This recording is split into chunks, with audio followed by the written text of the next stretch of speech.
কদিন আগেই তো মমতা ব্যানার্জি মহাশয়া হোলিকে কেন্দ্র করে ভিন্ন সম্প্রদায়ের মানুষের কাছে গিয়ে ঘুরে আসলেন। এই ফুরফুরা শরীফ যাচ্ছে, আর ফুরফুরা শরীফ শুধুমাত্র মুসলিম তীর্থভূমি নয়, ব্যাংকে কনসলিডেট করতে ভোট ব্যাংক উনি প্রত্যেকবার বিধানসভা ভোটের আগে যান। 16 সালেও গেছিলেন।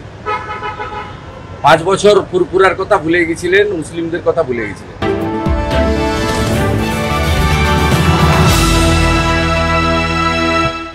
হিন্দু, মুসলিম, জৈন, খ্রিস্ট, বাংলার রাজনীতি এখন ধর্ম সর্বস্ব। একদল বলছে রাম মন্দির তৈরি করবে, তো অন্য দল বলছে তৈরি করবে বাবরি মসজিদ।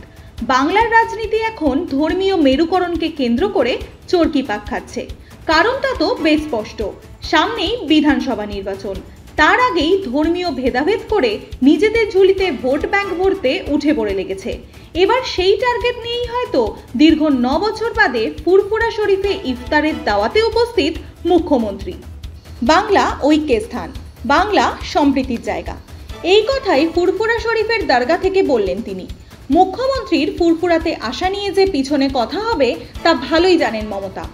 সমালোচকদের খোঁচা মেরে তিনি বলেন, তার মুসলিম সম্প্রদায়ের কাছে বারবার ছুটে আসা নিয়ে কেন এত প্রশ্ন ওঠে? কই আর কোনো ধর্মের কাছে গেলে তো এত কথা ওঠে না? কিছু সোশ্যাল নেটওয়ার্কে কিছু টিভি চ্যানেল কমেন্টস করেছে, এটা কি ভোটের সমীকরণ? আমি তাদের বলি, আমি যখন কাশী বিশ্বনাথে যাই এই কোয়েশ্চেনটা করেন না? আমি যখন খ্রিশ্চান নাইট সাপারে যাই তখন তো কোয়েশ্চেন করেন না? আমি যখন দুর্গাপুজো করি তখন তো কোয়েশ্চেন করেন না? আমি খ্রিশ্চানদের ফেস্টিভ্যালেও যাই, আমি ঈদ মোবারকেও যাই, আমি ইফতার নিজে করি। আমি মনে করি বাংলার মাটি সম্প্রীতির মাটি, সাম্প্রদায়িক সম্প্রীতির মাটি।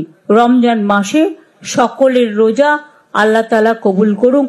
আমি সকলের হয়ে দোয়া প্রার্থনা করব, সবাই শান্তিতে থাকুন। সম্প্রীতি, শান্তি, ঐক্য, এটাই আমাদের বার্তা সবাইকে ভালো রাখার জন্য। তাতে অবশ্য চুপ করে বসে নেই বিরোধী গোষ্ঠীরা। বিরোধী দলনেতা শুভেন্দু থেকে পীরজাদা তহা সিদ্দিকী একই সাথে নিশানা করেছে মমতাকে। ভোট ব্যাংক উনি প্রত্যেকবার বিধানসভা ভোটের আগে যান। 16 সালেও গেছিলেন। 5 বছর ফুরফুরার কথা ভুলে গেছিলেন, মুসলিমদের কথা ভুলে গেছিলেন। এখন ভোট এসেছে, তাই ফুরফুরায় যেতে হবে। 16তেও গেছিলেন, আবার 26-এ ভোট আসছে, চাপে আছেন। পশ্চিমবাংলার হিন্দু ভোটার যারা তৃণমূলকে ভোট দেন, তারা একটু আজকে টিভির দিকে নজর রাখবেন। আপনারা তো লাইভ করবেন নিশ্চয়ই, মুখ্যমন্ত্রী বলে কথা। যে হিন্দুরা তৃণমূলকে ভোট দেন তারা একটু লাইভ করবেন। ওখানে গিয়েছিল খুব জোরের 19 থেকে 20 জন ব্যক্তি গিয়েছিলেন, আর বাকি যারা ছিল তাদের ঘরে ড্যামি পীরজাদা বানানো হয়েছে। আমি নিজে দেখেছি, সিট ফাঁকা ছিল। যখন ফাঁকা আছে, পশ্চিমবাংলার মুখ্যমন্ত্রীর চোখ তো মারাত্মক চোখ। ওই চোখটাকে আড়াল দেওয়ার জন্য কিছু প্রশাসনের মানুষ আমি দেখেছি লক্ষ্য করে, তারা লাইন দিয়ে সব ঢুকাচ্ছে ওই সিটগুলোকে ভর্তি করে মমতা ব্যানার্জিকে দেখাবে ইনারা সব পীর সাহেব পীর। কদিন আগেই তো মমতা ব্যানার্জি মহাশয়া হোলিকে কেন্দ্র করে ভিন্ন সম্প্রদায়ের মানুষের কাছে গিয়ে ঘুরে আসলেন। এই ফুরফুরা শরীফ যাচ্ছে, আর ফুরফুরা শরীফ শুধুমাত্র মুসলিম তীর্থভূমি নয়, মুসলিম সম্প্রদায় নয়, সর্বধর্মের মানুষ, সর্বধর্মের সমন্বয়ের প্রতীক হচ্ছে ফুরফুরা শরীফ। যে কোনো সময় যে কোনো জায়গায় যে কোনো ব্যক্তি যেতে পারেন। তবে এই যে আপনি শুভেন্দুবাবু হোলির সময় বিভিন্ন মন্দিরে যাচ্ছেন বা ধর্মস্থানে যাচ্ছেন, মমতা ব্যানার্জি যেভাবে বিভিন্ন ধর্মস্থানে যাচ্ছেন, সবটাই পলিটিক্স। মমতা বন্দ্যোপাধ্যায়ের এই ফুরফুরা যাওয়া নিয়ে অবশ্য সাফাই গিয়েছেন কুণাল ঘোষ। শুভেন্দু অধিকারীকে এক হাত নিয়ে তিনি বলেন, যে যেমন সে তো অপরজনকে তাই ভাববে। কোনো ভোটের রাজনীতি নাকি নেই, সাধারণ মানুষের টানেই বাংলার দিদি ছুটে গেছে ফুরফুরাতে। যে সবেমাত্র মানে তৎকাল বিজেপি ওখানে গিয়ে সনাতনী সেজে কীর্তন লম্বঝম্প করছে, তো সুতরাং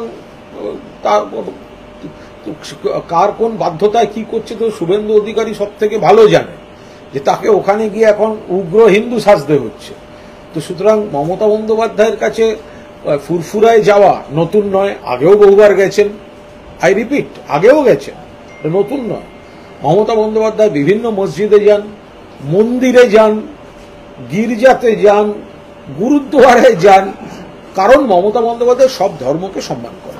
কেন এতদিন বাদে ফুরফুরাতে মুখ্যমন্ত্রী? শুধুই কি নির্বাচন, নাকি এর পেছনে আছে অন্য কোনো কারণ? বিরোধীদের কথায় সম্প্রদায়ের সম্প্রীতির কথা শুধু ঢাল হিসেবে ব্যবহার করছেন মমতা। আসল লক্ষ্য ভোট। 2016-তে বিধানসভা ভোটের আগে ফুরফুরাতে সেই এসেছিলেন মুখ্যমন্ত্রী। তাহলে এই 9 বছরে একবারের জন্য এখানকার কথা মনে পড়েনি মমতা বন্দ্যোপাধ্যায়ের? মমতা বন্দ্যোপাধ্যায়ের পায়ের ধুলো পড়েছে ফুরফুরা শরীফে। সেজে উঠেছে ফুরফুরা পঞ্চায়েত এলাকা। কিন্তু চারপাশে একটু খোঁজ নিলেই দেখা যাবে প্রদীপের নিচের অন্ধকার। ফুরফুরার পঞ্চায়েত এলাকার চারপাশে রয়েছে বেশ কিছু সাঁওতাল আদিবাসী গ্রাম। কোথায় গেছে তাদের উন্নয়ন? পড়াশোনা করেও নেই চাকরি। সাঁওতাল আদিবাসীদের জন্য তো সুবিধা রয়েছে ভুরি ভুরি, তাহলে কেন এত করুণ অবস্থা তাদের?